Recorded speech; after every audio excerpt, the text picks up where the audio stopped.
स्वतःला पुन्हा त्याच जागी नेऊन ठेवणं हे नव्हे, तर माफ करणं म्हणजे तुझ्यामुळे मला माझ्या आयुष्यात जे दुःख झाले त्या दुःखाला पुन्हा मी माझ्या आयुष्यात राज्य करू देणार नाही.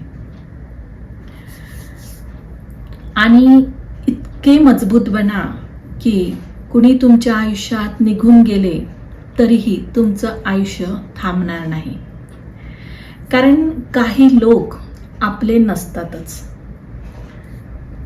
परंतु हे सत्य स्वीकारायला कठीण असतं.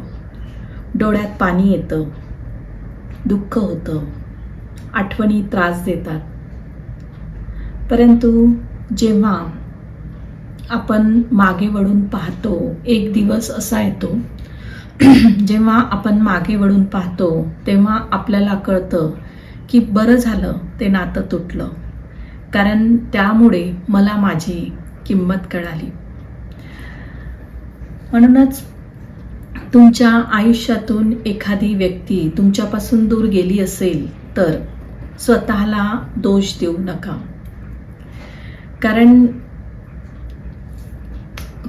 ती व्यक्ती तुमच्या आयुष्याचा शेवट नव्हती, ती फक्त एका अध्यायाचा शेवट होती. पुस्तक अजून बाकी आहे आणि नवीन अध्याय अजून सुंदर असेल. फक्त नवीन पान उलगडण्याची हिम्मत करा. आणि